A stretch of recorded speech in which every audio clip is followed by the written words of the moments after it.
Assalamualaikum warahmatullahi wabarakatuh. Terima kasih kembali lagi dengan kami dari kelompok 5. Hari ini kita akan membahas tentang seminar manajemen bab 10 yaitu tentang periklanan. Jadi kami dalam kelompok 5 ini ada saya, Pravana Agustin Iriani, ada teman saya nanti dengan Bapak Sulianto, dengan Mas Dwi dan Mas Teguh. Baik, untuk mempersingkat waktu, izinkan kami untuk mempresentasikan bab tentang periklanan. Empat sub topik pembahasan. Yang pertama adalah understanding atau pengertian periklanan. Yang kedua adalah function atau fungsi periklanan. Yang ketiga adalah type atau jenis media periklanan. Dan yang keempat adalah various atau macam-macam periklanan.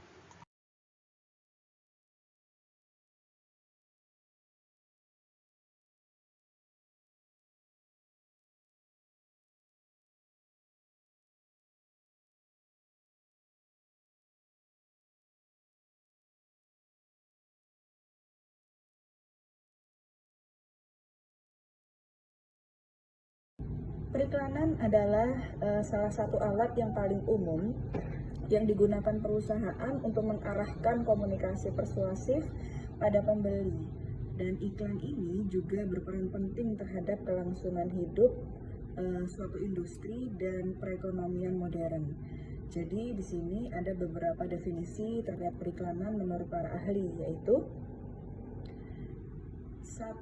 M. Suyanto menjelaskan bahwa periklanan adalah penggunaan media bauran oleh penjual untuk mengkomunikasikan informasi persuasif tentang produk, jasa, ataupun organisasi dan merupakan alat promosi yang kuat. 2. Henry Simamora tahun 2000. Beliau mengemukakan bahwa periklanan adalah komunikasi non-pribadi melalui bermacam-macam media yang dibayar oleh sebuah perusahaan bisnis atau organisasi nirlaba atau individu dalam berbagai cara dan teridentifikasi dalam pesan periklanan. Juga berharap hal ini menginformasikan atau membujuk anggota dari pemirsa tertentu. Sedangkan yang ketiga, menurut Ciptono dan Rahman di 2012, periklanan adalah bentuk komunikasi tidak langsung yang didasari pada informasi tentang keunggulan atau keunggulan suatu produk yang disusun sedemikian rupa sehingga menimbulkan rasa menyenangkan dan akan mengubah pikiran seseorang akhirnya melakukan pembelian. Dan yang keempat, menurut Kustandi dan Lam Rahman, menyebut iklan adalah suatu proses komunikasi massa yang melibatkan sponsor tertentu dan membayar jasa sebuah media jasa atau penyiaran iklannya. Dan yang kelima adalah Kigen dan Green berpendapat bahwa iklan adalah pesan-pesan dengan unsur seni, tulisan atau teks, judul, foto, tagline, dan unsur-unsur lain yang telah dikembangkan untuk kesesuaian mereka masing-masing. Jadi, di sini periklanan terfokus pada media massa seperti surat kabar, televisi, radio, serta papan iklan atau reklame.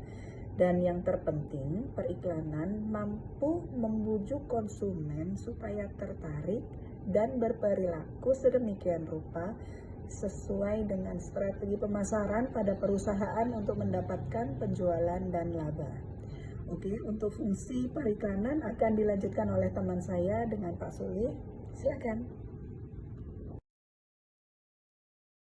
Iklan menjadi sangat penting karena konsumen potensial akan memperhatikan iklan dari produk yang dibelinya.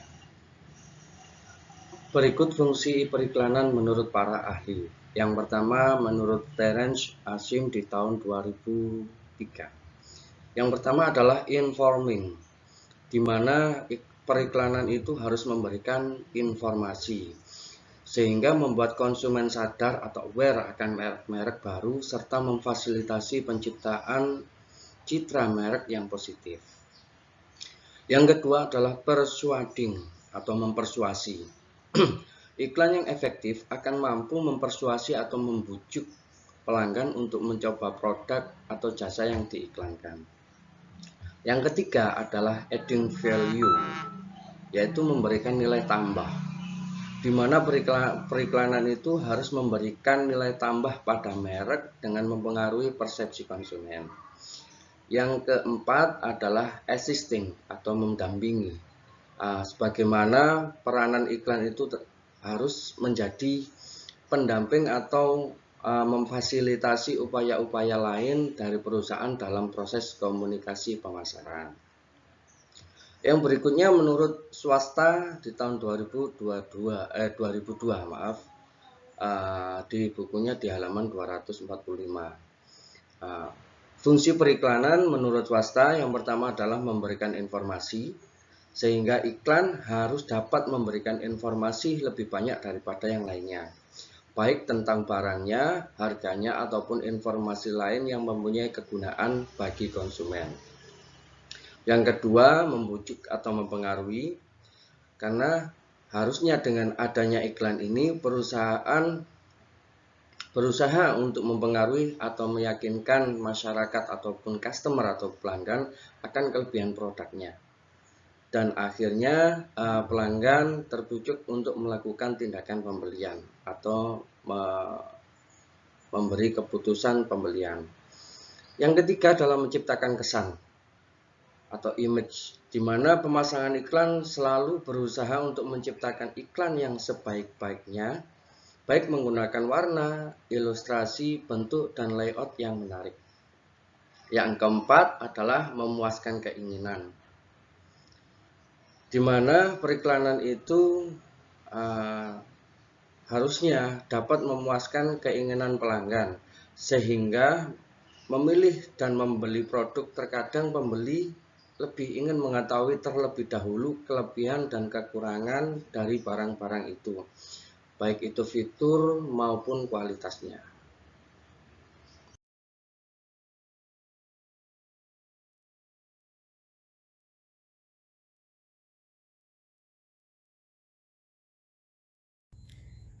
Oke, saya lanjutkan presentasi dari teman saya. Selanjutnya ada jenis media periklanan. Di sini jenis media periklanan itu sendiri menurut Tiptono ya tahun 2004 itu dibagi menjadi 4 kategori. Yang pertama adalah media cetak. Di sini media cetak itu sendiri adalah media yang statis ya dan mengutamakan pesan-pesan dengan jumlah kata, gambar ataupun foto baik dalam data warna ataupun hitam putih. Kemudian poin yang keduanya ada di media elektronik. Media elektronik itu sendiri adalah media ya dengan teknologi dan hanya bisa digunakan bila ada jasa transmisi ataupun siaran. Yang ketiga ada media luar ruangan ya. Media luar ruang itu sendiri adalah media iklan ya. Biasanya berukuran besar yang dipasang di tempat-tempat terbuka seperti di pinggir jalan, pusat keramaian ataupun tembok dan sebagainya. Kemudian poin yang keempat atau poin terakhirnya ada di media lini bawah. Media ini biasanya digunakan untuk ya mengiklankan produk yang umumnya ada beberapa media yang digunakan dalam media lini bawah itu sendiri seperti pameran, direct email ataupun yang lainnya. Selanjutnya di sini ada kelebihan dan kelemahan terkait dengan media periklanan itu sendiri. Menurut Kotler di tahun 2002 ada beberapa poin yang akan dipaparkan terkait dengan kelebihan dan kelemahan dari media periklanan itu sendiri. Yang pertama itu televisi. Di sini televisi sendiri memiliki kelebihan ya, liputan pemasaran massal ya yang lebih baik, kemudian menggabungkan pandangan suara, gerakan dan juga indera penglihatan juga. Tapi televisi ini juga memiliki kekurangan. Yang pertama adalah biayanya cenderung tinggi ya, atau absolut tinggi. Yang kedua, paparannya hanya sekilas, dan juga selektivitas pemirsanya itu kurang. Kemudian ada media surat kabar. Kelebihan dari media surat kabar itu sendiri adalah tingkat kepercayaan pembaca ya, itu sangat tinggi. Tetapi untuk kelemahannya, untuk media surat kabar umurnya itu pendek. Kemudian sedikit membaca selain yang membeli. Poin selanjutnya ada di surat kabar langsung.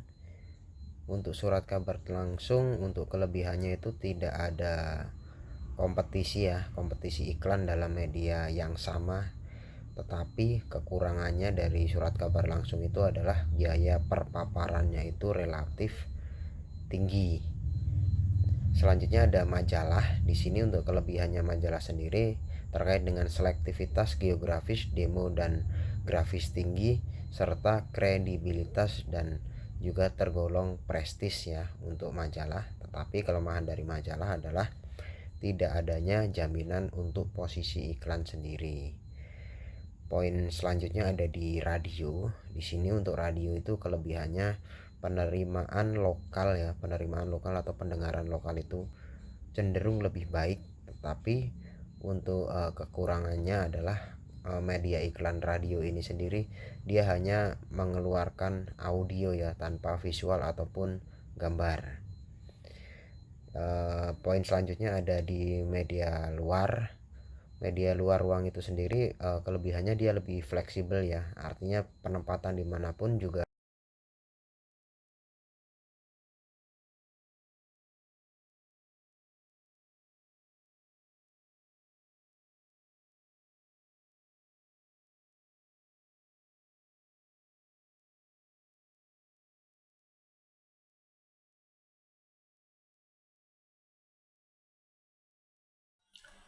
Empat macam periklanan. Periklanan menurut swasta dibagi menjadi 4 jenis, yaitu periklanan barang atau produk advertising. Dalam periklanan, produk pemasaran iklan menyatakan kepada pasar tentang produk yang ditawarkannya. Periklanan produk dibagi lagi ke dalam 2 jenis, yaitu primary demand advertising. Periklanan yang berusaha mendorong permintaan untuk suatu jenis produk secara keseluruhan tanpa menyebutkan merek atau nama produsen. Yang kedua, selective demand advertising, hampir sama dengan primary, hanya bedanya dalam selektif yang disebutkan merek barang yang ditawarkan. Yang kedua, periklanan kelembagaan institutional advertising. Institutional advertising dalam periklanan ini menjual pengikat konsumen dengan menyatakan suatu motif membeli pada penjual tersebut dan bukannya motif membeli produk tertentu. Yang ketiga, periklanan nasional, regional, dan lokal. Periklanan juga dapat digolongkan menurut daerah geografis di mana kegiatan periklanan tersebut dilakukan, seperti periklanan nasional yang sering juga disebut general advertising, merupakan periklanan yang biasanya disponsori oleh produsen dengan distribusi secara nasional. Periklanan regional yaitu periklanan yang hanya terbatas di daerah tertentu dari sebuah negara. Yang ketiga, periklanan lokal atau retail advertising biasanya dilakukan oleh pengecer dan ditujukan kepada pasar lokal saja. Yang terakhir, periklanan pasar. Golongan periklanan yang lainnya adalah golongan yang didasarkan pada jenis atau sifat pasar. Oleh karena itu, jenis periklanan yang tergantung pada sasaran yang dituju, apakah konsumen, perantara, pedagang, atau pemakai. Adapun jenisnya periklanan tersebut adalah consumer advertising, trade advertising, industrial advertising. Demikian presentasi dari kelompok kami, kurang dan lebihnya kami mohon maaf yang sebesar-besarnya.